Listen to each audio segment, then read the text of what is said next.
I'll give it a shot. Some people have done... Wow, if ever people wanted to know what trepidation sounds like, that was it.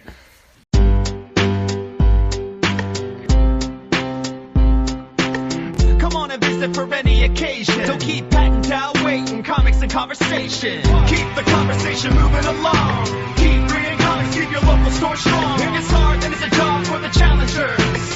Comics and conversation, y'all. From Challengers Comics and Conversation in Chicago, this is Contest of Challengers. And now, here are Patrick Brower and W. Dal Bush. All right, Dal, this is it. Uh-huh. We are on the precipice, and I say this knowing there are still a few weeks left, of our 10th anniversary. Yeah, it's coming up. And anytime somebody says, oh, 10, congratulations, I always say, not yet. Not there yet. Not yet. Like when we first put up the announcement on Facebook for the 10th anniversary party, people started saying congratulations. Not yet. Yeah. 16 days from when I'm saying these words. Congratulate us on the day of, not before. Now, what I mean by us on the precipice is 10 years ago, we had a very different store. Correct. And it didn't even have locks on it. It did not have locks. And in a few days, we're going to have a very different store. We are. It's. I don't think we were doing it specifically because of the 10th anniversary so much as we just had a variety of ideas that we decided to kind of all do at once and really remake a huge chunk of the store. And we're bad at sitting on things. True. I mean, that's like the benefit of being a business that you a business owner? I'm trying to think of the best way to phrase this. One of the benefits of owning a business is that you get to decide when things happen. You don't have to kind of formulate an idea and then pitch it up the ladder and then wait for someone to make a decision and then come back to you with changes and then schedule when something's going to happen and have there be a lot of back and forth and discussion about it. With the two of us, it's very easy for one of us to say, here's an idea, this is what I'm thinking. You, the other person I'm talking to, experiences the store in much the same way I do, so the problems that I see are the problems you see, and the solutions that I'm suggesting for those problems, you'll understand if they work or don't work. And so you can move kind of quickly on something, and since the people working on the solution are you and I, it's very easy for us to just say, like, okay, let's do this. Now, I'm bad at memory, and to a large extent, so are you. That's what I'm told. But this is a recent memory I'm asking. When you pitched this idea to me, was this on the podcast or not? Which one? the graphic novel one? No, that one we talked about on the graphic novel, on the podcast for sure. The other one was it was a day that I had worked, and I talked to you that evening, and I pitched it to you in person, and you looked kind of less than skeptical, more irritated, I guess. Like, you didn't seem to like it, and you didn't seem to be like that I was thinking it was a good idea. But then you went to the store and you took a look at it, and you thought, okay, maybe this could work. Yeah, when you first brought it up, I wasn't visualizing it the way you were. And because I was out of that context, I didn't get it. Okay. And I didn't see the need for it. To an extent. Sure. I mean, one of our recent changes, and obviously we'll get to what this is in just a moment, but what is any type of storytelling device without making people wait? Sure. Otherwise, they just turn off the podcast. You know? Yeah, exactly. Oh, that's what it is? Click. We're done.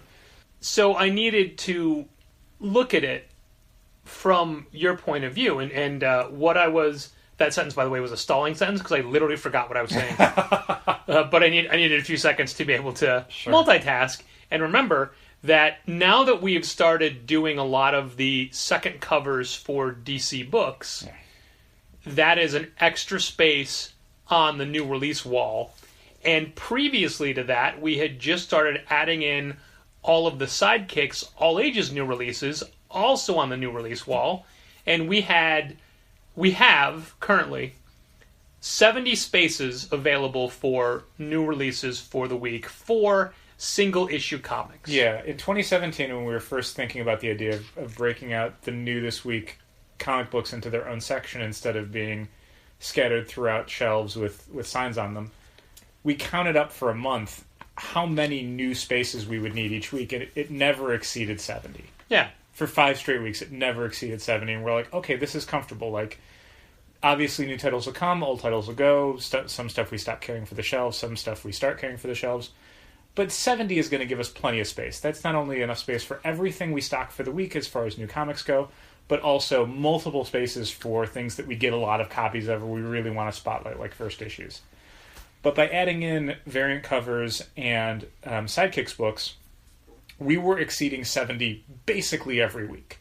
We were running out of spaces to display things. Like, we can fit 7 comics full face on a shelf, but we were having to do things where, like, these 3 titles are fanned out across 2 spaces. Which we hate. We hate doing so much. We hate waterfall racking, where the shelves are only half the size, so all you see is the top third or half of a cover, and we hate fanning them out so you only see a third of it vertically. Yeah, the last thing for either of those situations that you want to see on a new product is a portion of the cover. Like, the first week you should be able to see the entire thing, because that's where the most sales are going to be for that product. But we're limited in, this is how big this wall is. Like, we can't fit more shelves. Like, 70 spaces is it. So, going forward, we could either just kind of grit our teeth and bear the idea of some stuff is going to get doubled up. Things that we only get 1 copy of, maybe you only see half the cover.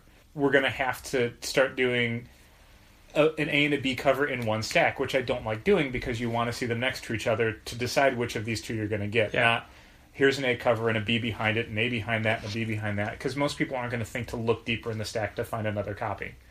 Or you end up having to take, the Sidekick stuff back out and putting it back into Sidekicks, where we moved it because it was not selling on the first week, so that didn't seem like a good idea. Or you have to take a harder look at what you're bringing into the store each week to decide maybe we stock less titles, which seems like a really extreme reaction to this problem, is stocking less comic books. That does not seem like a very smart idea. No. So we have the option of going back and putting all of the books back in alphabetically where they are on the wall with everything else, older issues and whatnot. But that means moving all the toys back into Sidekicks. That means, reducing the amount of display space for the graphic novels in Sidekicks. And honestly, Sidekicks and the toys are each doing better without the other hindering them. For sure, yeah. I mean, having the toys in... We'd originally thought of the idea of putting the toys into the Sidekick section to draw more adults into the Sidekick section. Like, they see plus, the toys. Toys are for kids. Grown men don't buy toys. I mean, that's ridiculous. If toys were for children, you'd have an entire supermarket-style store just for toys. But that doesn't exist. No, that's definitely not a feasible thing. So clearly, toys are for adults today. They belong in adult stores. But Sidekicks is now so established, and I think enough kids and adults go into Sidekicks to find all ages and younger readers' books, that once we moved the toys out, it was like, the toys should probably be in Challengers instead of Sidekicks to begin with. And the sales over the last year have definitely borne that out. So going backwards is not a thing that we necessarily love doing, and it didn't seem like a good argument in favor of that. Yeah, and we recently streamlined Sidekicks a little bit and took away 2 of the shelving units to give people greater access to the maquette statues we have of the characters, to make it better for photos people and stuff. People can take photos in front of them easier. Yeah. They get the whole figure now. And it's a little bit, I think, better. So that means we had to tighten up the shelves, which means we needed more wall space. Anyway, what we talked about several weeks ago, a month ago, 2 months ago, I don't know. I have no recollection of this podcast once it gets edited. 1 to 2 months ago. We talked about a major change to the graphic novels. And this weekend, and honestly, by the time you're hearing this... Yeah, it'll be done. Hopefully it's done. Hopefully neither of us killed the other one or ourselves. Or we're killed by products in the store. That's which true. Which is always a possibility. This weekend we are making the biggest changes that we've made to the store yet without rearranging any of the furniture. Yeah, the racks are going to be where they are, the walls are going to be where they are, the bookshelves are going to be where they are. It's just kind of what's on those things. The counter's going to stay the same. Yeah, for sure. I think that people will notice immediately when they walk in. Some of it. Because what we're doing, genre racking for the graphic novels. Yeah, we talked about that a while ago, and we decided to pull the trigger on it. Yep. I think that it's only going to help literally everybody listening. I hope so. I mean, the easiest thing to point to is casual shoppers, people who look at, 12 to 14 graphic novel bookshelves in alphabetical order and just bounce right off of it. Yeah. I mean, there's no, unless you know what you're looking for, you see names that you recognize, Batman or whatever.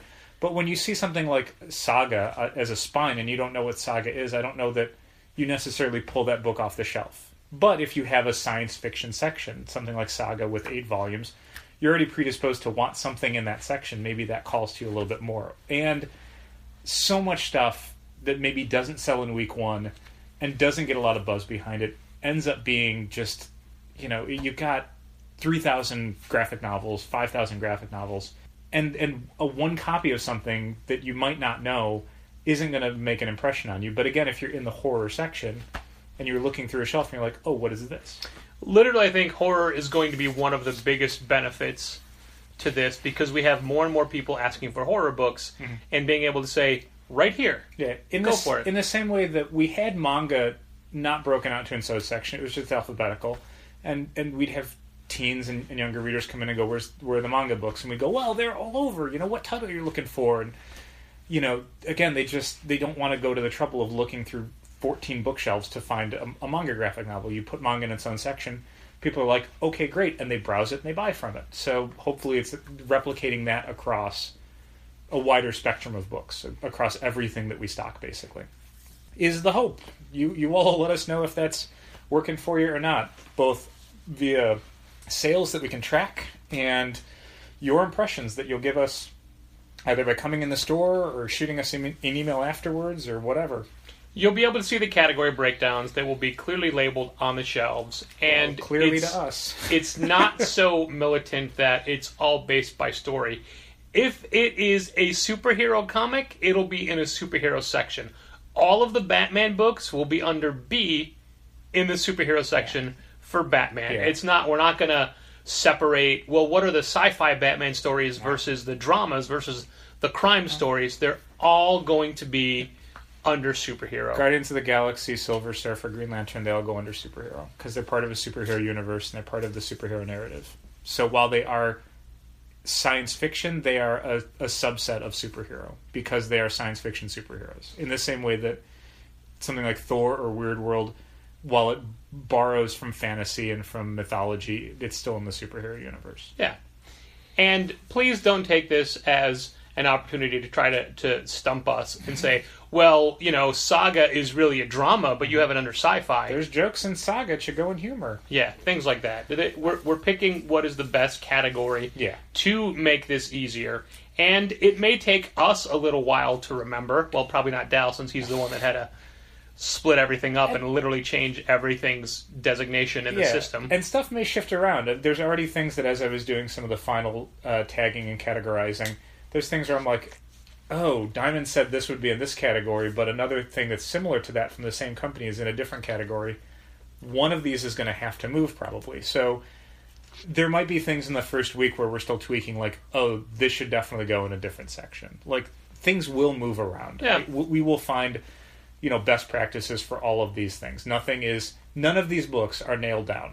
They're all movable. So if something makes more sense or if people think something should be in a different section, we're going to move things around. We are more than willing to take on any reasonable advice or constructive criticism we get from people. Like, we want this to be usable for the people who are buying from us. We don't want it to be something that is obstructive in any way.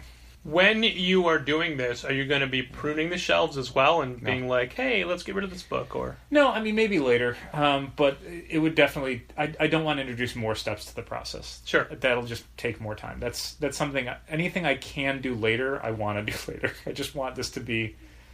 Like, I mean, if I finish this super early, then it's like, oh, maybe this section's too full. Let's pull out these books to make this section look a little better. Otherwise, I can do that Monday. I can do it Tuesday. It's not a big deal. It will be definitely interesting to see how the shelves will be packed, because there's going to be a lot of, some are going to be tight. Yeah, like one of the situations we have with this is that we don't want to do stuff across bookshelves, so things have to be like a round number. It has to be one bookshelf or two bookshelves, not one bookshelf and two shelves on the next one. Yeah, or like, these bottom three shelves are romance, but the top three were Western. That's difficult to make signs for. It's difficult to really explain. So, yeah, a lot of the way that things were combined together, because we're not doing 14 different sections. You know, superheroes a section, but sci-fi fantasy is one section. We're not going to do a science fiction and a fantasy. We're going to do collectively 3 science fiction fantasy bookshelves.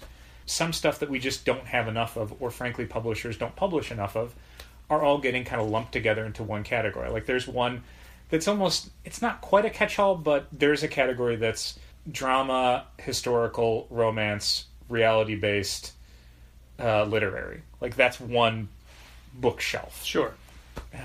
So you could argue that some of that stuff shouldn't belong together, but it's like none of that stuff is enough for one bookshelf. Collectively, it's all kind of within the same broad storytelling genre. Well, traditionally, drama is the catch-all category for bookstores anyway. Right. So I think that you're fine doing that. People don't know, but I'm not talking to people, I'm talking to listener. Hello, listener. You don't realize how much work Dal has already done for this. And that's without any book being moved from one shelf to another. It was a real like exploratory process. Do you want to talk about the steps? Yeah, one of the first things. So we've flirted with the idea of genre stuff, and some of it was making an argument for why now, why at this point, and it's never going to be like, well, we haven't tried it, let's give it a go. Like, no, this is a huge change to half of our business. Like, why is this a change worth making? Why, beyond all the work that goes into it, why is this a risk worth taking? So we already kind of explained like what the hope of it is and what the goals are of doing genre racking. But then it's just a matter of like, okay, with what we've got, the space we've got, the shelves we've got, the books we've got, is it even possible? Like, it's not the sort of thing that we're just going to close the store and like start moving stuff around and go, all right, well, this looks like a drama book, and what section should we have? It's a lot of... So basically, the first step was, I can't remember when, January, I think maybe. I did an output of every graphic novel that we currently had in stock in our database at that point. So it's not everything we've ever carried. It's not everything it's in Diamond's database. It's specifically the books that we have right now. Here's a list. And then it was taking Diamond's database, because Diamond has genre codes that I don't know if they're provided by the publisher or if Diamond's purchasing department does it, but just to get a baseline. Like, again, things can move around and we can decide to recategorize certain books, but just to get a baseline of what books do we have, for what categories. And at that point, it was pretty much just going by the categories that Diamond had.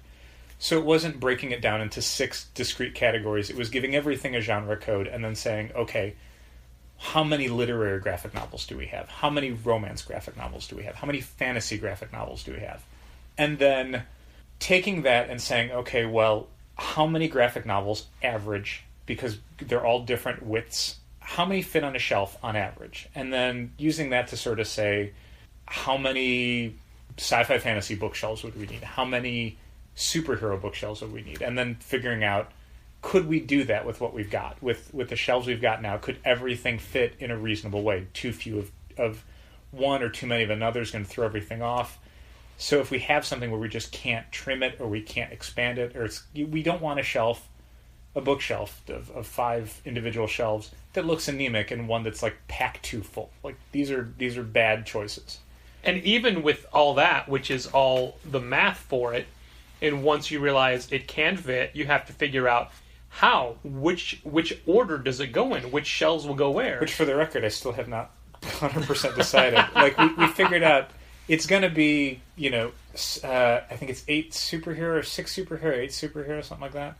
And then like 3 sci-fi It's okay, fantasy. he has it written down. He doesn't have to know it off the top of his we've head. already made signs. They're sitting at the store. We constructed signs and cut them out so they can go right on the shelves so everyone knows where everything is right away.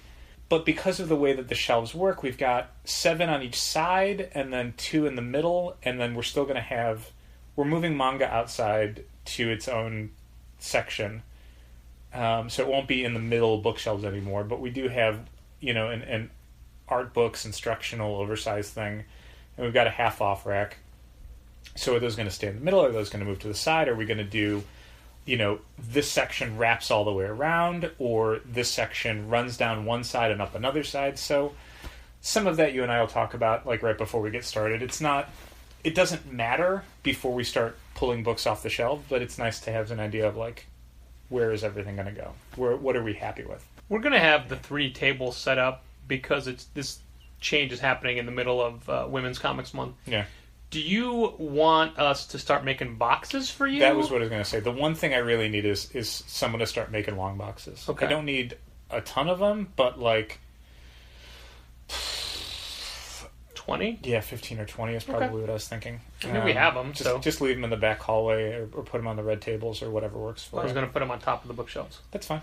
Yeah. So it was figuring out, once we decided, yes, we can do it, then it was, okay. Oh man, there's going to be tables and chairs up there. We have to make the change in our inventory system, because currently our inventory system is just broken down departments, which is something like graphic novels, and then individual categories within that department, which are currently things like Marvel, DC, Dark Horse, Image, IDW, sidekicks. So we needed a system where someone who's not myself or Patrick, who has to answer a question about where something is, can easily find it in our database if necessary. Because we're not necessarily going to be using every category that Diamond uses, and we might not use them in the same way. And there's things that Diamond has that are just incorrect, that they misflagged. So if someone comes up to the register and says, hey, where's Sex Criminals at? Then we need someone who works at the store to be able to go into our database and go, okay, Sex Criminals is going to be in the humor section. And then take someone over to the humor section and go, right here is Sex Criminals. Hey, and if you like Sex Criminals, here's all this other stuff that you might like. So that means that now that we've got, an Excel spreadsheet with all the different categories broken down, all of the information has to move back into our inventory database, which was slower going than I thought it was, because it's just pushing 2 buttons, right? I thought it was going to be uploading a CSV file that we already have all the information broken down for, but then when I called Diamond and said, hey, I can't find a way to do this, they went, oh, you can't. So it basically meant going in by hand and looking at a complete list of graphic novels that we've had in our system, some of which are inactive, and then going in and flagging each one and then saying, okay, all of these ones I flagged are now superhero. Which thankfully wasn't as arduous as I thought it was going to be. I mean, it sounds like a nightmare to me. I was not looking forward to it. But I fully, and you can tell me if I'm wrong, but the idea, the concept of this as not a problem, but as not a problem as in, oh my god, this is broken, we have a problem, but as in an equation to solve. Sure. Like, you get into that. You're like, how can I make this work? Yeah. Here's our plan.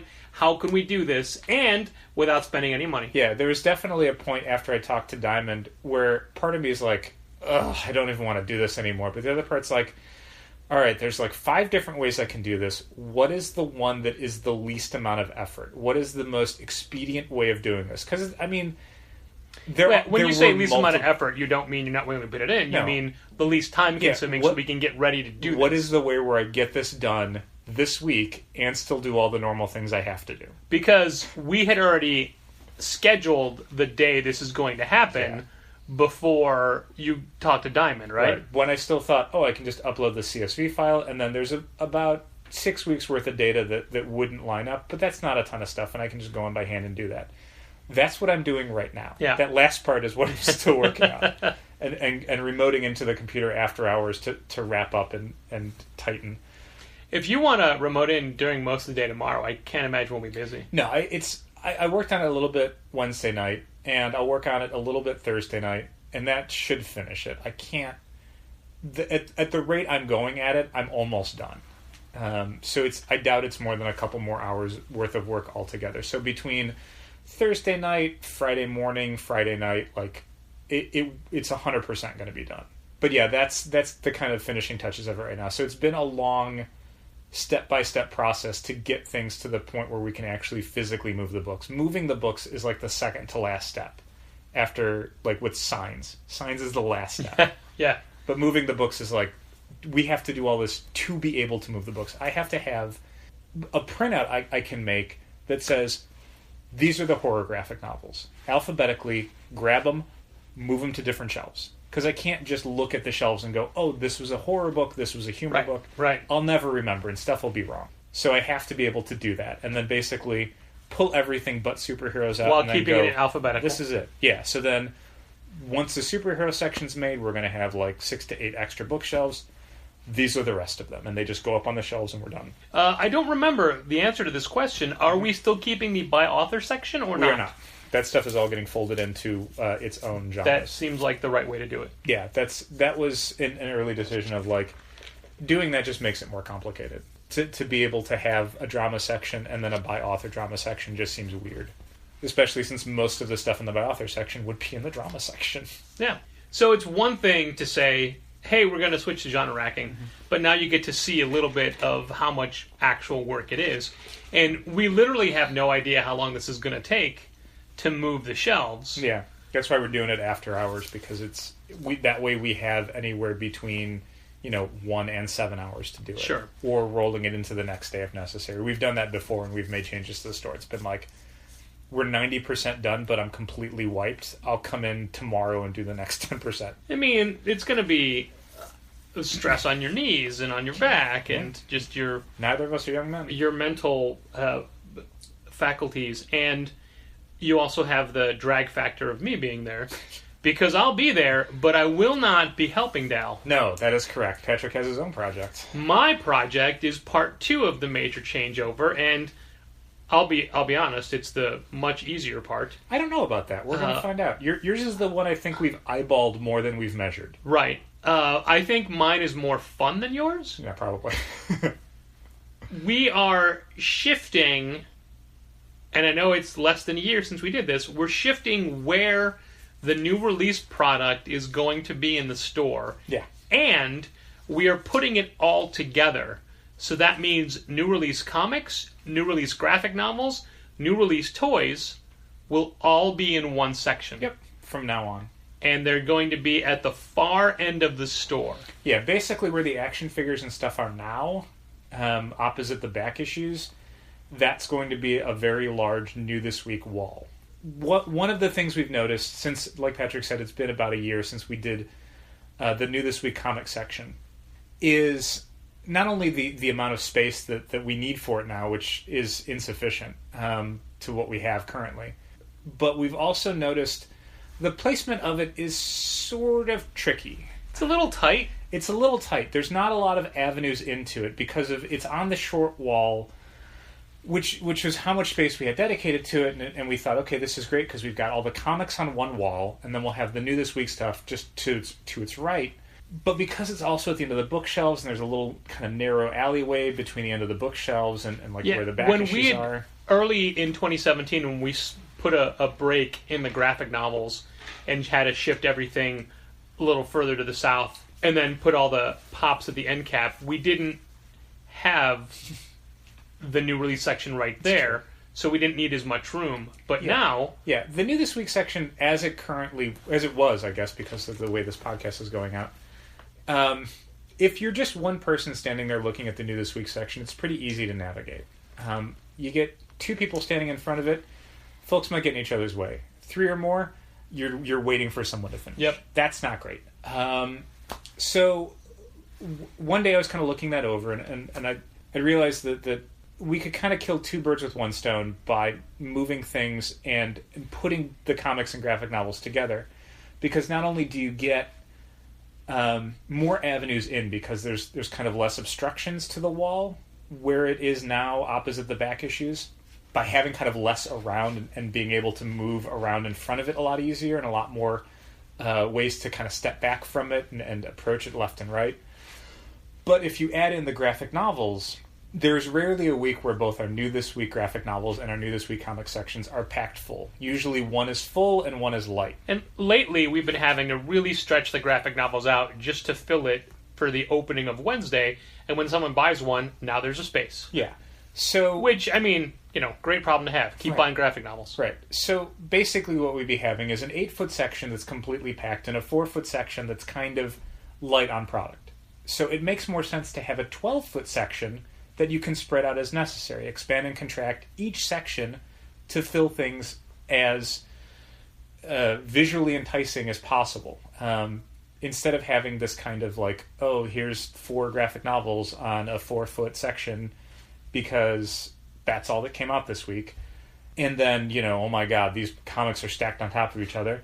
Condense the graphic novels down, expand out the comics, ready to go. Yeah. And vice versa. The week after San Diego Comic-Con, when 1 billion graphic novels come out, well, they get a little bit more space than they normally do, and we'll condense the comics down a little bit, because there might not be as much comic stuff that week. So that means where the toys are have to move. Yeah, so the toys are this is the kind of question mark part of it. We have an idea of where the toys are going to go. Like the action figures, Marvel Legends, DC Direct, will go where the New This Week comics were, that short wall just past the comics. And then the boxed stuff, the stuff that's above and below the action figures, is going to go someplace else. We have some ideas, but we'll have to see how everything fits. Well, the box stuff is going to go most likely where the pops are now, because the pops are going to go into the corner. Yeah, just past where the New This Week stuff is, next to where the supplies are. And they'll be getting a little more room. Yeah, like 2 feet more space, but then they also have the option of condensing down or expanding out based on how we're seeing things going. What we're getting in, what's selling out, that sort of stuff. And we're also making our gaming section a little more streamlined. And visible. And visible, yes. All the gaming will be, the Magic cards and the role-playing games and the board game stuff will all be together, where the new releases for graphic novels used to go when you first walked in. Yeah, that's just on the front of the bookcases. And it seems like that we're putting like gaming first, which we're not, but Magic cards always have to be visible to us. True. And, I mean, I like the idea of now that we're carrying a new product line, making it, a little bit more immediate in the store, so people walk in and go, oh, I didn't know you guys carry Dungeons & Dragons, or board games, or dice, or whatever. And the card supplies are now already part of the regular supply section. Yeah, they look good back there. Thanks. I had to add a small row of shelves and do a little condensing, but there's room. Oh, they look good. And, like, every once in a while we find a new supply product line. Mm-hmm. There's no room for anything like that now, but, I mean, I can't fathom what it could be. Yeah, I think and we'll make a spot for it. Yeah, I don't know. I mean, in the store now, I think we've got a lot of stuff. I'm less concerned about bringing more product lines or products into the store. Well, I mean, there's a specific supply product I want us to start stocking, but we haven't been able to locate it from a distributor. Sure. But there's room for that already. Yeah, sure. That's the BCW. Yeah, I know the one you meant. Okay. But yeah, there's plenty of room for that already. Sure. But I like the way the card supplies and the regular supplies go together. Yeah. I like the binder pages next to each other just work. Sure. There's some signage issues and whatnot. But as Dal pointed out, there's also a lot more depth to that walking area, so people can spread out when looking at the new releases. Yeah. The one change we're not going to make right away is the new release monitor will eventually move. But that's a lot of work. Yeah. Oh, man. And that'll have to be at a certain point. Yeah, at some point. One of the things that we're going to have to work around is currently from the counter, we can see the new releases. Mm-hmm. And if somebody calls and says, do you have this week's Amazing Spider-Man? We can glance over and say, yeah, we still have it. Now we're not going to be able to see them. That's true. But you will be able to see them better, and that's the important part. Yeah, and that's the most important thing is that it feels like this is a quality of life change that will help a lot of folks that shop at the store. Just, again, being able to sort of see everything and everything's in one section, and instead of, in the same way that for years it was, you have to walk the entire store to see everything that we've gotten this week, and maybe you'll miss something. Like, there's a New This Week section. When we get Marvel Legends in, that's where they're going to go. Yeah. When we get a new board game, that's where it's going to go. When we get graphic novels and comic books and pop vinyls the first week, that's where they're going to go. And we don't necessarily get everything new on the same day anymore. We get the comics on Wednesdays. We get all of our gaming and supplies on Thursdays. Yeah, a lot of pops come in on Thursdays now. Most of the pops come in Thursdays. The Marvel Legends will come in on Thursdays when they used to come in completely randomly. Yeah. So when something doesn't come out on a Wednesday, we give it an extra week in the news section anyway. Yeah. We want to make sure that on a Wednesday you're seeing all the brand new stuff. So that's the big changes we have planned, and whenever we come up with... Well, planned for us, yeah, done for listeners. Yeah, that's true. That's true. Whenever we come up with these ideas, one of the internal things we always say is, well, let's wait until after Free Comic Book Day.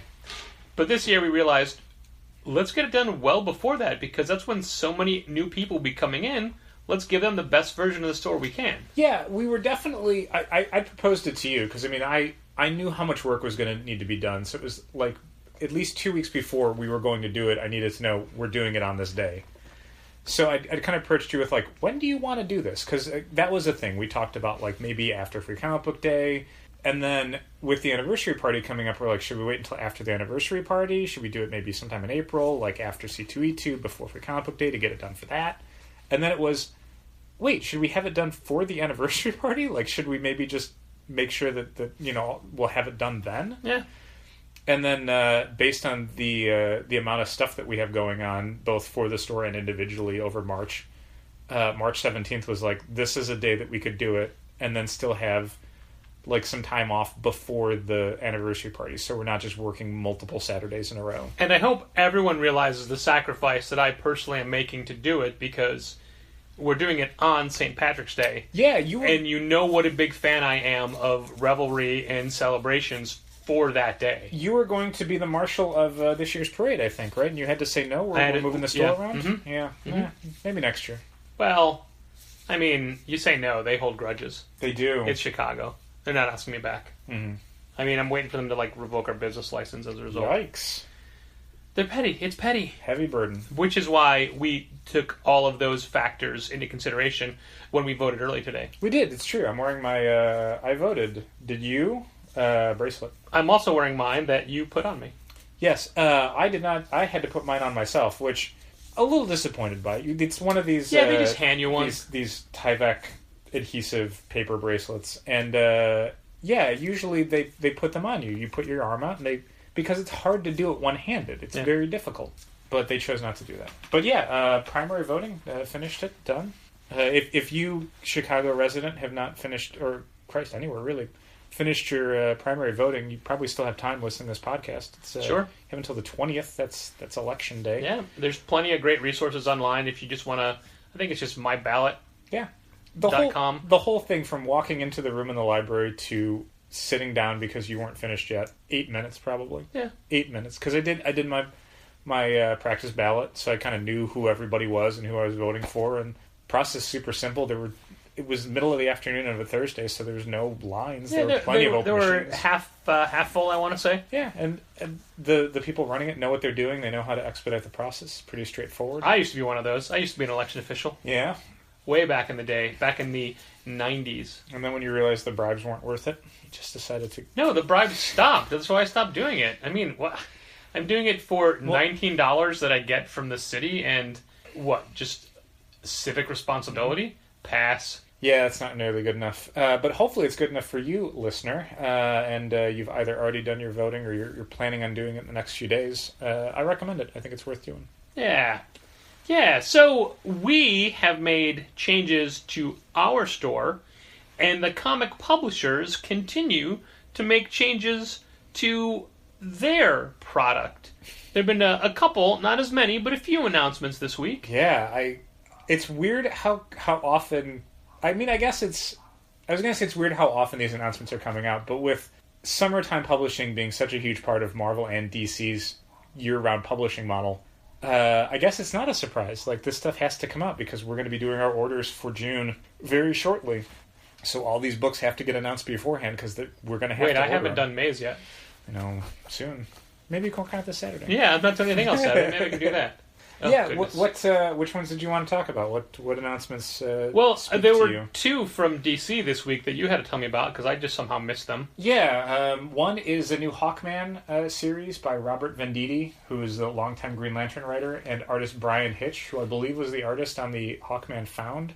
Yes, and he was the recent writer to Justice League. Yeah, and artist on some of those stories. Yeah. I've always liked the Hawkman character. Mm-hmm. It was one of my favorite superpowers action figures. Mm-hmm. squeeze his legs, his wings flap. I thought it was a cool design, a very macho, a very manly design. Mm-hmm. He, like the Martian Manhunter, just wore straps across his chest, and he carried a mace. Did he hit people in the face with? Yeah. But I never got into the character in his solo books, and even the Jeff Johns run where he was a curator at the museum in what's the town? St. Roque. St. Roque. It never did it for me, and I realized that it's the character. Yeah, literally the only version of Hawkman I've ever liked is the Jeff Johns one, and I didn't even like it for Hawkman. I liked it for Hawkgirl. Yeah, because the gimmick for that one is that Hawkman and Hawkgirl are lovers who are constantly being reincarnated and then murdered. So in each life they find each other and then they get killed. In this one, he remembers that they've been reincarnated lovers. She doesn't. So he's like, great, we're back together. And she's like, I don't know you, Get away from me, creep. What is the deal? We can, be superhero partners, but not other partners? No. So that was a fun concept. I mean, it's a very will they, won't they sort of thing with superheroes. And that's the Hawkgirl that they put in the Justice League cartoon. Yeah, less so. I mean, the Hawkgirl that was in the cartoon was more Thanagarian spy. Oh, okay. The comic book version was the JSA one, who was more Speed Saunders, granddaughter or something, who was just a young superhero who did not want to be part of some eternal doomed love story. That was not her deal. So yeah, it's Hawkman on his own. I'll give it a shot. Some people have done... Wow, if ever people wanted to know what trepidation sounds like, that was it. There's some writers in the past few years who have tried very intently to try and get Hawkman over, to put in wrestling terms. I was going to literally say, to put him over. Yeah. Some folks have leaned into... He's the Ryback of the DC universe. He's the consummate big man that Vince has a ton of confidence in, and everyone else is like, this guy? You're expending this much energy on this guy, who clearly doesn't have it, Roman Reigns. So some people have done storylines where they lean into the idea of Hawkman looks like this weird, angry dude who doesn't wear a shirt and hits people in the face with a mace. Let's just do that. What if he's just some crazy guy who hits people in the face with a mace? That seems like it's got something on it, and it doesn't, because it's just it's just a twist on Hawkman. No one cares. If you weren't already into Hawkman, what would you care about a twist on Hawkman? Or you do stuff that is more the constant reincarnations, or you do stuff where... he was a curator in museums, so he cares about antiquities, and he's an explorer, which is the new version, is he's exploring the hidden corners of the DC universe, which I guess take that, New Challengers. I don't know what their deal is then. So, can they still publish that because our lawsuit is pending? Pending, that's the thing. We haven't gotten the courts to have them have a stay on it. There's no injunction. There's no cease publication record yet. I don't know if that'll wind its way through the appeals process before they publish. So it I don't know. We'll do our best. I mean, we're willing to settle. There's plenty of ways we will settle. Yeah, you can buy us out. It does not take a lot. But you had a good point about the concept of Hawkman and Hawkgirl when we were voting, actually. Yeah. The thing that's cool about Hawkman in the Silver Age is that he's a dude who flies. That's pretty cool. But with 50 plus years of post Silver Age superhero stuff coming out, you've got this power creep of everybody's more powerful. Hawkman doesn't make a lot of sense on a team with Superman and Green Lantern and Wonder Woman and the Martian Manhunter and the Flash. All he does is fly. And hit people with a mace. Yeah, which all right. I mean, that doesn't seem that great. You need that guy as much as you need Cyborg? Really? What is his specialty? It's flying and hitting people in the face. It's not... It's the same problem that characters like Angel have. And at Marvel, Angel's constantly being turned into Archangel. Cool, now he's got metal wings and he can shoot these little flechettes out.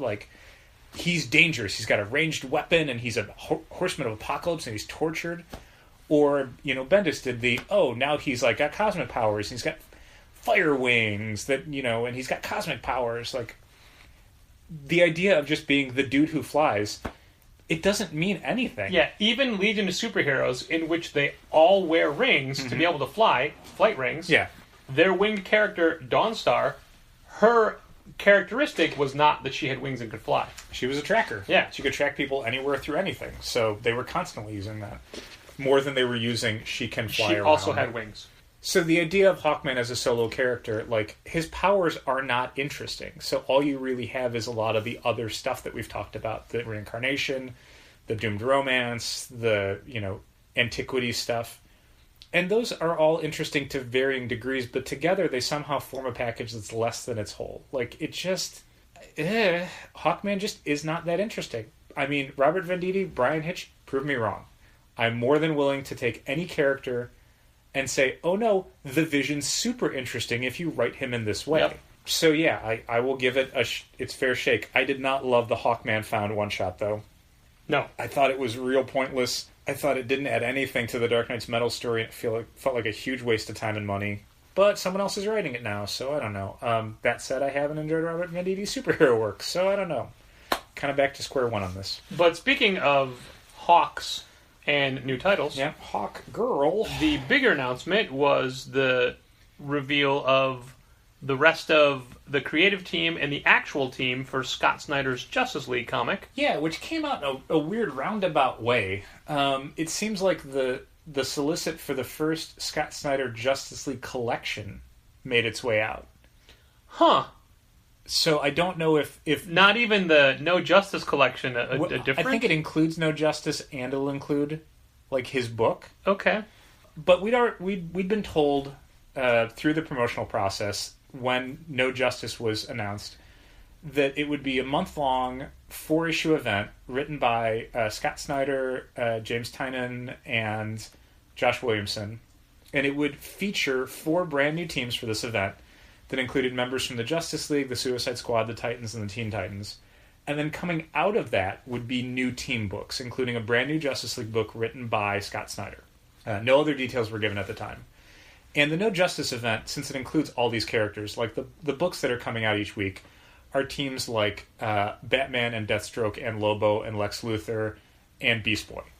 And then a team where it's like Superman and Starfire and Starro and like the Martian Manhunter. And then there's a team where it's like Flash and Harley Quinn and like a few other characters. Like it's bizarre lineups. And they all have matching costume color schemes. Yeah, that I can't remember who did the design for it. It might have been Francis Manapul and Marcus Toe because they're the ones drawing the book.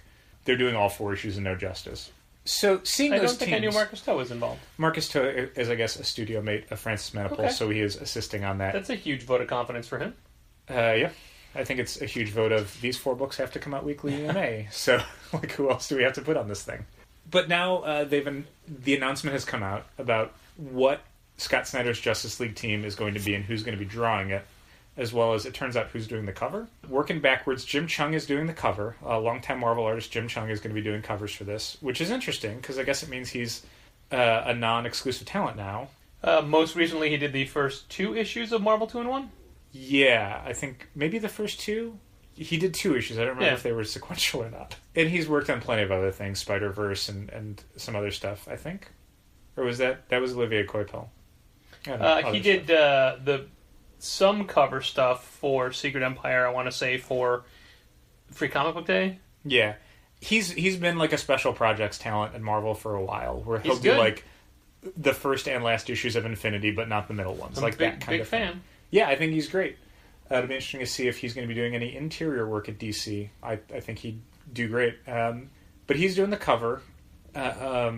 George Jimenez from Super Sons is going to be the artist on the book. He's real good. He's real good. Yeah, big fan of his. Yeah, he did some of the No Justice-y kind of prelude tease stuff in Batman Lost, so I'm not surprised to see him involved in the project.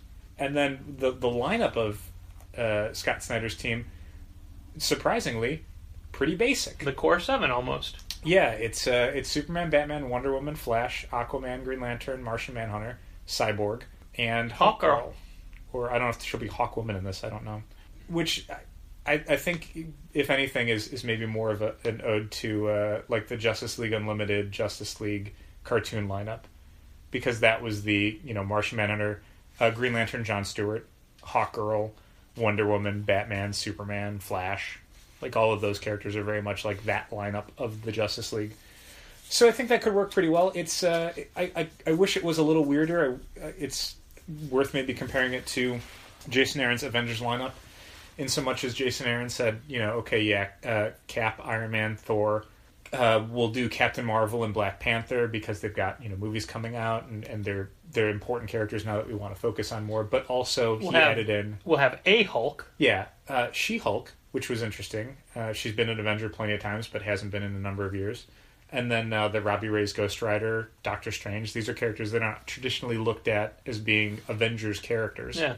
Yeah, so I think Jason Aaron went a little weirder with his lineup as opposed to Scott Snyder, which went a little bit more straightforward. These are, if you haven't read a DC comic in years, or if you are only experiencing them through the media, this is the team you might expect to see. Like, these are the major DC characters.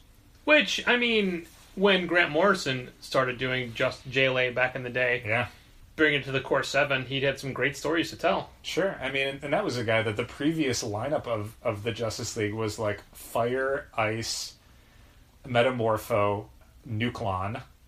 I mean, it was not good, strong characters. It was kind of a weirder, less exciting lineup. And Grant Morrison was one who was like, no, it has to be the major characters. Like, it has to be the biggest, the big seven they ended up being called. Yeah, so I think a Scott Snyder Justice League book with that lineup and that art team is a total winner. I can't see a flaw in it beyond it's gonna wishing sell it was weirder. Considerably more than Justice League sells now. Yeah. Interesting. I'll be interested to find out what the other No Justice collaborators are going to be working on. James Tynan's run on Detective is wrapping up in June. 681, I think, is coming out first half of June. And while I'm sad to see him go... 50 issues, man. It's 50 issues, yeah. 50 issues. That's a hell of a run. Right. And if anything, it's the end of, a much larger run if you include things like Batman Eternal and Batman and Robin Eternal. That's part of a longer story he's been telling with a lot of these characters. So that's 100+ issues of story. And I think it's cool to see who else can come on board and what they can do with it. Obviously, Tom King's not done with his story yet, and from what we've heard, he's only about halfway done. He's halfway done, yep. So anybody who comes on to Detective is going to be working in the shadow of Tom King's Batman, so it'd be interesting to see, A, who they get, and B, what stories they want to tell if you can't really change Batman. It's my understanding that when Bendis eventually gets to Batman, that is the title he'll be writing. Batman, the Shadow of Tom King's Batman. I read an interview with James Tynan on Polygon today, talking about the end of his run for Detective, and he'd mentioned that when they were talking about him doing a Rebirth Batman book, this was the book he wanted to do, the sort of Batman family title, but it was originally pitched under Batman Shadow of the Bat, and it was only as they got closer to Rebirth coming out that they're like, no, it's Detective now. Oh, that's great. And he went, oh, okay. I think that's better. Yeah. I mean, it's maybe less detective-y type stories, sure, but it's not as if the Detective series was traditionally always that. No. And there's something we said for, Detective Comics being this long-running Batman title, having this whole scope of all of the Gotham City characters in it. Yeah. Yeah, definitely. Yeah. I can't remember. Did Marvel have any more announcements this week? I feel like there was at least one that I didn't care about. They probably did. Let me take a look. Did we? Last week it was things like Deadpool, Immortal Hulk, which, by the way, if you want to know what Immortal Hulk is going to be like, the first couple of pages of this week's Avengers really gives you a feel for it, because it's those creators. And you'll know that it's the Hulk one because it's a giant Hulk face on the cover. Yeah. Reminiscent of that classic Bob Larkin cover from the 80s. For sure. Let's see what else came out in the news this week that we forgot about. DC is doing another batch of Hanna Barbera. Oh, yeah, I did see those. Those look fun. They're all coming out the same day this time, which is nice. The last Wednesday in May. Yeah, May 30th. It's a 5th week event, so instead of your normal batch of DC comics, it'll be special projects, annuals, that kind of thing. That's also, the first Man of Steel? Yeah, I think it's the first Man of Steel, and it'll probably be maybe something else. It's just weird because I'm doing the orders for May, but none of those books are in it. Yeah, we were told that the May 30th solicits will be in the June catalog for whatever reason. But yeah, it's super fun. Some of them are stories set in the past. Yeah. For example, it's a 70s Black Lightning and Hong Kong Phooey. Hong Kong Phooey comes back from Vietnam and he's setting up a detective agency in New York. That's super fun. But yeah, so none of these are repeated characters or concepts from the last time they did this, so it's all new DC and Hanna Barbera characters involved. The next one, when I saw the cover, I just thought, oh my god, this is perfect. It is Aquaman Jabberjaw. Yeah. And this small town is being terrorized by a massive shark. He's not eating anybody. He just wants to be friends. He just wants to play the drums. And he's trying to get back to his lost undersea kingdom. Yeah. I don't think I ever knew that Jabberjaw was from the future. Or he's an alien, one of those two. I remember the Jabberjaw stuff being futuristic, but I don't think I ever saw like an origin episode, so I don't know that I ever knew what was going on. So and I don't know anything in the theme song after jab jab jab jab jab jab Jabberjaw. Mm-hmm. He's the something shark that you ever saw. I think it's just Jabberjaw. It's just saying Jabberjaw over and over through the song. So here are the 4 books, as noted. Aquaman Jabberjaw by Aquaman writer Dan Abnett. Paul Pelletier is the artist. There is a backup by Jeff Parker and Scott Collins featuring Captain Caveman, the Spectre, and the Wizard Shazam. I can keep going. I could still do them. Okay. Black Lightning Hong Kong Phooey. Yeah. By Michael Cray writer Brian Hill. And Bill Sienkiewicz and Dennis Cowan. Yep, with a Jeff Parker, Scott Collins backup featuring a pre-demon Jason Blood and the Funky Phantom. Sure. Next one. The next one is modern day, because it's Wally West. It's you have to show me. I know it. You know. I'm proving to you that I know them. The Flash and Speed Buggy, where a Professor Star Labs is able to use the Speed Force to power his dune buggy. I can't believe you know these stories. I didn't even read all this stuff. And I don't. Did you see who they have to fight? Yes, the triple threat because they go in, they get sucked in the Speed Force and come out in the future, and they're fighting reverse Speed Buggy and Savitar and one more Speed Demon Buggy. Oh my god, it doesn't sound like the best, except it's the creative team is. Yeah, it's Brett Booth. Brett Booth on art, Scott Lobdell writing it. Yeah, Scott Lobdell and Brett Booth, so that's me out right there. Yeah, and then the final one was the only one that they had actually announced before. Yeah, because it had come on the heels of the finale of Super Sons being announced, and Peter Tomasi saying, hey, this series is over, but it's not for low sales. We've got other stuff planned. In the meantime... And between time, the Super Sons team up with Blue Falcon and Dynomutt. Yeah, this is going to be written by Peter Tomasi with art by Fernando Pizarrin. These are all going to be 48 pages, $5. They're all coming out the same day. They all sound pretty good and fun. I'm excited for 3 of them. Yeah. Actually, I'm excited for I like the concept of the Flash one. I just don't like those creators or as people. But that shouldn't affect anybody reading a book. None of these are as mystifying or disappointing to me as some of the ones were last time, but none of them make me as excited as Suicide Squad Banana Splits.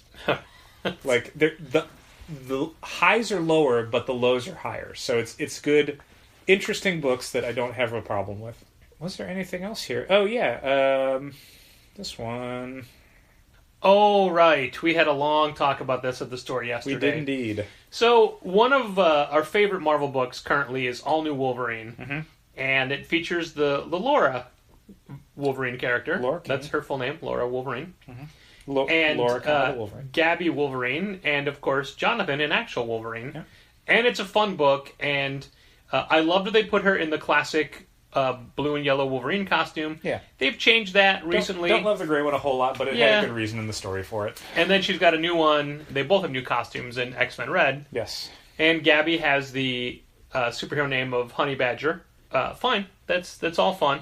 So, with Logan being back, Laura's not gonna be Wolverine anymore. It was inevitable that young man Logan would be taking over the Wolverine title again. Yeah. You knew it was bound to happen eventually. I would call him less old man Logan. Middle-aged He's still man, over 100 years. Middle-aged man Logan.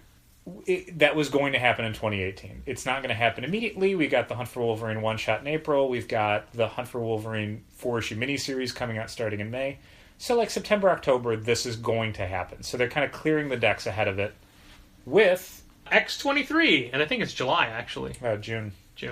X-23. So, the problem I have with... Well, first of all, it's Marco Tamaki is writing it. Mm-hmm. Great. Yeah. And Juan Cabal I was getting there. I just had to emphasize that extra N on the end of one. Covered by Mike Choi. Yeah. Fine. All that's great. They promised the same kind of stuff. Great. Yeah, Juan Cabal's been an artist on All New Wolverine. So if you read I think it's the Orphans of X arc, he was the artist on that. So I think one of their better artists post David Lopez. They've been very up and down once David Lopez left the book. And I think Juan Cabal is, of the artists worth bringing back, I think he's one of them. So here's the problem I have with that book. Its title. It's called X-23. Yeah. That's what she was known as when she was a lab experiment. Yeah, when she was a weapon created and trained and tortured to kill people.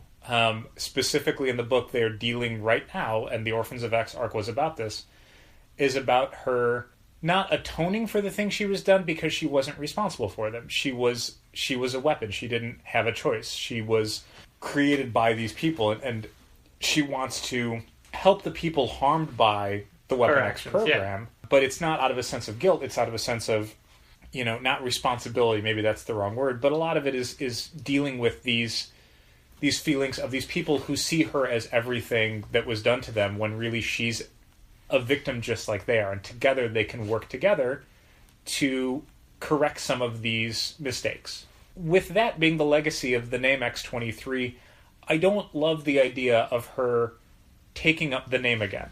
Like, that's the name that she killed people under. That's the name when she was a prisoner and a weapon and an experiment. We don't call Logan Weapon X or Weapon 10. Mm-hmm. What was the other example we used? I can't remember. There's others. You don't. This is an insult to the character to call her that. And I compared it to how the WWE had announced at WrestleMania they were going to have the Fabulous Moolah Memorial Battle Royal, and people were up in arms about that. Mm-hmm. It is now officially the WrestleMania Women's Battle Royal because the major sponsor, or a major sponsor of WrestleMania, Snickers, said no. Yeah. So they're like, all right, we're changing it. It's done. It is officially changed already. As with all things in American culture, the only way anything happens is if a sponsor says, please don't do that, it's making our company look bad. That's the only way things get changed. So thank you, Snickers. Yeah, Snickers didn't even say it that polite. Snickers released a statement saying, we're a company that prides itself on inclusion and other things, and we can't have this. How do we get companies to stop employing sexual abusers? Oh, you get the companies that are sponsoring their programs to say, oh, we're not sponsoring that guy. Yeah. And then they get fired. That's the only way that the change happens. So if you want to give Laura a new superhero name, fine. I will miss having her be the Wolverine, but if you're going to take away Spider-Woman from Spider-Gwen and Spider-Man from Miles Morales... Sure. And obviously you're taking away Thor from Jane Foster, but that's a whole different storyline. Mm-hmm. Like X-23, they didn't even give her a name. They gave her a number. Yeah. Because that's all she was to them, was a weapon. She wasn't worth naming. You name people. You name things that you care about.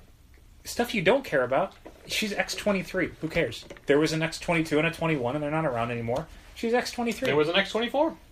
So, yeah, maybe they address this in the book, but it feels like one of those things that the character had evolved beyond and specifically addressed. So it's like the company that's publishing the character either doesn't care or doesn't read the book. And I don't know which one is worse. Yeah. So yeah, that part of it is disappointing.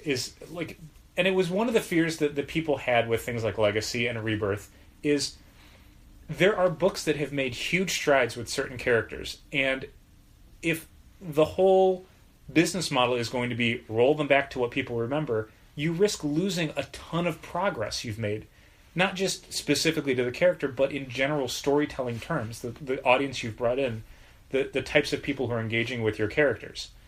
And this feels like, despite a very interesting creative team that I have confidence in principle, this feels like the worst case scenario. This is she's X-23 again. I mean, Is she just going to be, cutting herself as a, kid living on the street again? Is that where we're going to be rolling it all the way back? Prostitute again? Yeah. These are things that don't point in the right direction as far as how to make the character interesting. Because, you're throwing out so much progress with the character just by calling her X-23 again. Just, man, that bugs me a lot. And I'm sure to 90% of the people picking up X-23 #1, they didn't read All New Wolverine, and they don't care. And as far as they're concerned, she is X-23. That's the character. So yeah, that part's disappointing. But the rest of it, all the creators say all the right things. The supporting cast largely seems to be the same. Marco Tamaki's done some really good stuff on the She-Hulk comic. Juan Cabal's a really good artist. If they weren't calling it X-23, I wouldn't have anything bad to say about it. But they're calling it X-23, which gets at, why are you doing that? Yep. That's a bit of a problem. Oh, Chip Zdarsky is now a Marvel employee. Yeah, he's got an exclusive contract, but that's not going to affect his Image Comics. No, as always, the exclusive contract just means you can't work for DC. And as far as we know, he wasn't trying to, so... No. There you go. But Yeah. it'd be good for him. It means more money for him. Yeah, and it more than anything, though, when someone gets an exclusive contract, like when Kelly Thompson got one, it definitely means the company is going to find more projects for them. And I think this... Rarely does it mean they're going to keep working on the same books they're working on with no new projects. I think this does maybe add a little more credence to a Chip Zdarsky Fantastic Four comic. It's possible. I mean, Marvel 2-in-1 feels like a prologue to a Like Fantastic they're Four comic. leading to it, yeah. It would be weird for him to do all this work on Johnny and Ben and Victor Von Doom, to then be like, all right, and now Donny Cates. Like, sales-wise, I wouldn't blame Marvel for doing that. Donny Cates is their hottest writer. But, yeah, I don't know. But I also realize this is the third writer I've attached to a FF book after Jason Aaron and Donny Cates. Maybe they'll do 3 of them. Yeah, maybe. Fantastic 1, Fantastic 2, Fantastic 3. Uh-huh. Oh, no, it would be Fantastic V, because it would be a Roman numeral, so it'll be a different thing. I can't wait till they get to Fantastic 10. I think the last little bit of business that's even worth talking about, because I don't see anything else here that's a huge deal. Erica Henderson is officially leaving Squirrel Girl at the end of the next arc. I did not know that. She is wrapping up her commitments for that book. It is not... she's just moving on to new projects. It's not... Okay. Like, the book isn't getting canceled. She didn't get fired. She's not angry at anybody. She's been the only artist for the whole run. She's still doing covers. Other people have worked on the book. Well, but I mean... They're only ongoing artists, you're right. Yeah. They only worked on the book while she was doing the graphic novel for Squirrel Girl. Correct. No announcements have been made about another artist, but again, as stated, the book is not getting canceled. Okay. Marvel, not only with a TV show, but with appearance in other media, has plans for Squirrel Girl. And I think they like what Ryan North is doing, so it seems like he's not going anywhere either. Hey, what is Freeform on Netflix or Hulu or YouTube TV? YouTube TV. Okay. Yeah. Just checking. We get Freeform. Cloak and Dagger's coming up. Mm-hmm. Just checking. We acknowledge that there's been more information on Toys R Us, but nothing worth talking about, nothing that changes what we mentioned last time, and No, I imagine there'll be more to talk about with it next week. Yeah, the short bit is that as the news stands today as we're recording, with everything being fluid, all 800 remaining Toys R Us US stores are getting closed. Toys R Us UK is already in receivership and is getting liquidated. Toys R Us Canada is crazy profitable, so there are talks for someone to buy the Toys R Us Canada locations and keep that running as an independent business, and part of that deal includes the possibility of that same buyer picking up 200 Toys R Us US stores. No notice has been made about where those stores are at, but it seems like most likely stores that already have like a Babies R Us component. Yeah. Or are in like... which ours does. Yeah. So yeah, it could be ones in the Chicagoland area, it might not be. But part of the trick of that deal is that the U.S. stores are immediately going to go into liquidation. If the but deal... not simultaneously. No, like right away. I mean, not all of them will go away at the same time, but they're all going to start being liquidated. No, that's true. But I mean, yeah, they're not closing all on the same day. But there is a possibility that depending on how long the Canada deal takes to finish... It may be too late. Yeah, the U.S. stores may not exist by that point. Yeah. But yeah, that is definitely a thing. For the two main things to kind of note about Toys R Us closing that people may not be aware of. One, Toys R Us was saddled with an insane amount of debt in 2005. Basically, a venture capitalist group borrowed a ton of money to buy Toys R Us and then made Toys R Us pay that back. So the debt that it got saddled with was the debt it took this group to buy them. Yeah, it wasn't the stores were not making money on their own. It's that they had to suddenly pay this billion debt. $5 billion was what it was then, which is all coming due now. And in the meantime, Toys R Us has been having to pay this insane interest, and they've already been more or less stripped for parts. Like, the profitable stuff that could be taken and sold off already was by this group, who then kept the money and then left Toys R Us with all of the debt. It was a leveraged buyout, and that's what happens in those. Yep. They don't care that 33,000 people in the United States are going to lose their jobs now. They got their money. The other thing that some people like to bring up is to point at Toys R Us and go, oh, Toys R Us charged too much for their toys. Like, toys are so much cheaper at Target. Like, Toys R Us overcharged. That's why they're in this position. The thing to know about why toy prices could be lower at Target and Walmart and Kmart is that those stores look at toys as loss leaders. They are selling them at or below cost to get you into their stores to spend money on stuff they're making a much higher profit on. Like Best Buy used to do with CDs. Right. Which they are now discontinuing. Yeah. Toys R Us can't afford to do that because all they sell is toys. They can't afford to make toys a loss leader. They would just lose money. So they have to charge enough to make a profit. Not a huge amount. They get a decent deal because they're buying in huge quantities from toy suppliers.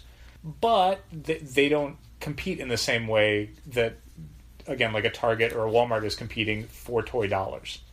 That's why toy prices were always a little higher at Toys R Us. That said, it would be a different thing if Toys R Us maybe had stocked better on some toys. It's one thing to charge more when you've got everything. It's another thing to charge more when you don't have the same toys that Target does. Yeah.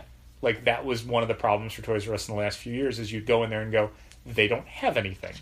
Which some of that was because all of the money they make is going to pay off these idiotic loans that they couldn't can't get afford out to from have under. new things.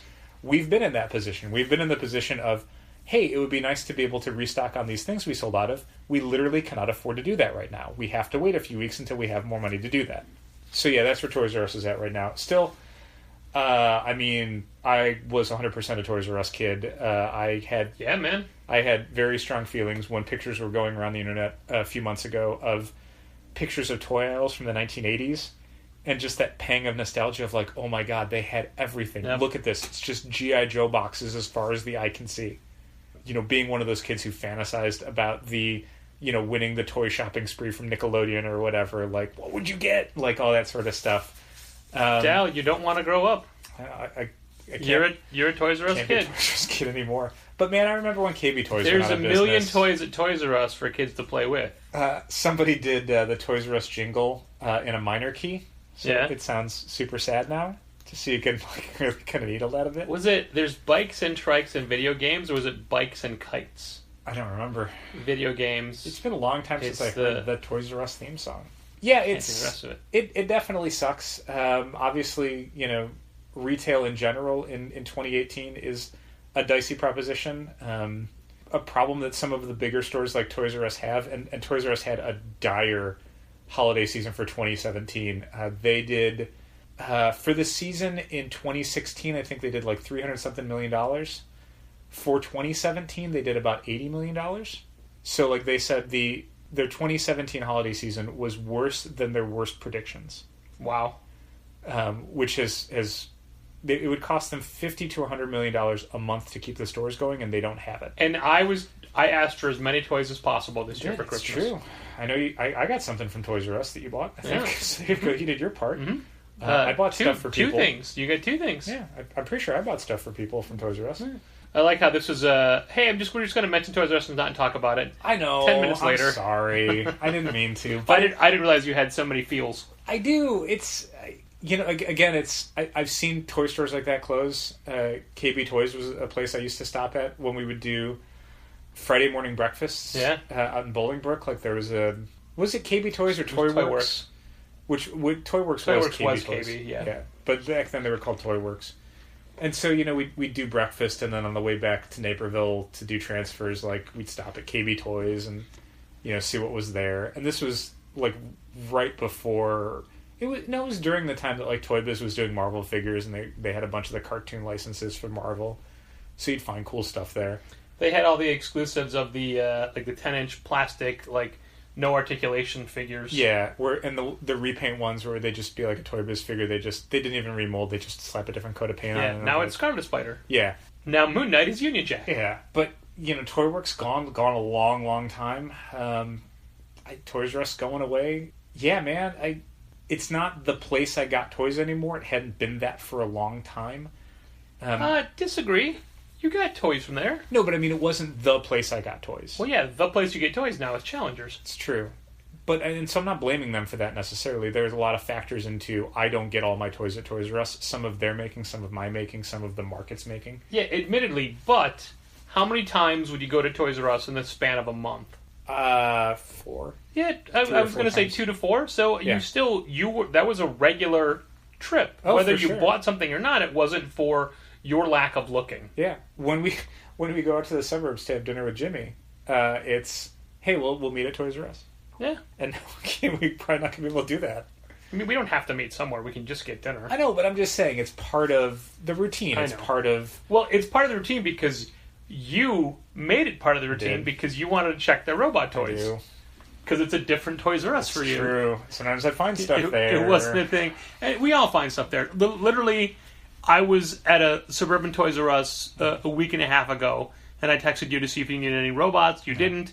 And I just went in to look, and I found a Toys R Us exclusive pop vinyl of She-Hulk in her lawyer outfit. Spring convention exclusive She-Hulk. Yeah. Inexplicably. So, I mean, she's in a suit. She's got a briefcase. She's got glasses. Her hair's back. Yeah.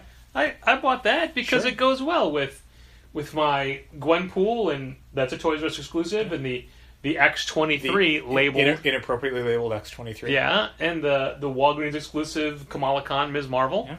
And thanks to Andy Huddle, the Marvel Collector Core Squirrel Girl. You got some Target and GameStop exclusive ones I think I got you for Christmas one Yeah, year. yeah. There's the Toys R Us exclusive New Day.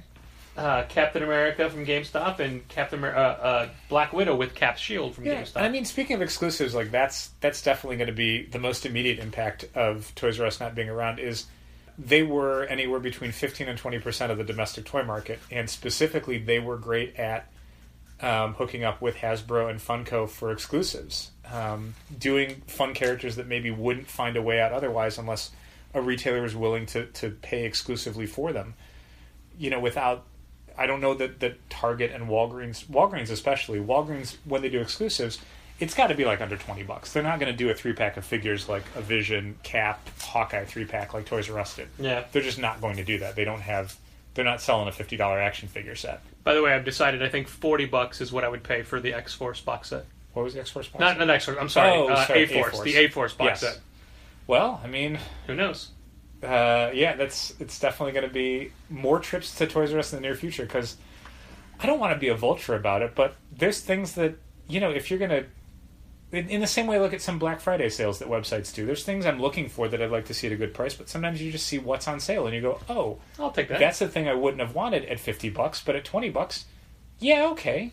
I can make an argument for that. But yeah, the exclusives and stuff that Toys R Us has been getting a lot of from Hasbro for things like Marvel Legends and Transformers, I don't know who's going to pick those up. Maybe nobody.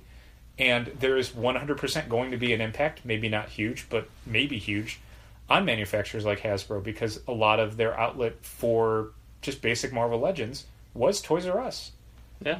While Toys R Us is 15 to 20% of the domestic toy market, they may be a much larger percentage for collector-oriented figures that maybe Toys R Us would have a whole aisle of Hasbro Marvel Legends figures that, you know, Target, Walmart, Kmart maybe would have a lot fewer. If that market disappears, if those sales don't go someplace else, Amazon, Big Bad Toy Store, Target, then Hasbro is going to have to make different decisions about what figures they release and how many figures over a year they release.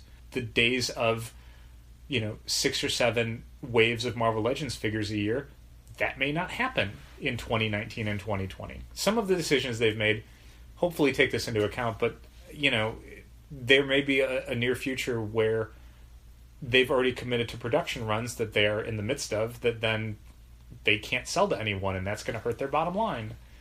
So there's, above and beyond the I can't go to Toys R Us anymore, I feel nostalgic about that, like, Toys R Us closing very quickly is a big problem for toy fans. Even if you don't shop at Toys R Us, it's going to have an impact on the kinds of figures you get. And that's, for us, that's going to have an impact because our toy section's been a lot bigger and been doing a lot better, and some of that is because of how much Hasbro stuff has been coming out. We've got a lot coming out the next few months with the Spider-Man Marvel Legends wave, the Infinity War wave, the bike figures, Deadpool wave, the Infinity Gauntlet, all that sort of stuff. In 2019, maybe you're not seeing as much of that. Maybe that stuff doesn't get produced. So yeah, tough for us, tough for fans. Before we wrap up, I just want to call out a book that I really enjoyed from this week, a new horror series from Image. That would be in the graphic novels when it's collected, be in the horror section. In the horror section. Infidel. Infidel #1 from Image. It's a modern-day inclusive haunted house set in a big city, urban environment. Creepy, moody, atmospheric. Really liked it. Not super scary yet. Yeah, a bit of a slow burn. Yeah. Infidel #1, big fan of it. But it's doing some fun stuff, mixing up, a standard haunted house story with ideas about religious tolerance and immigration, all across the spectrum.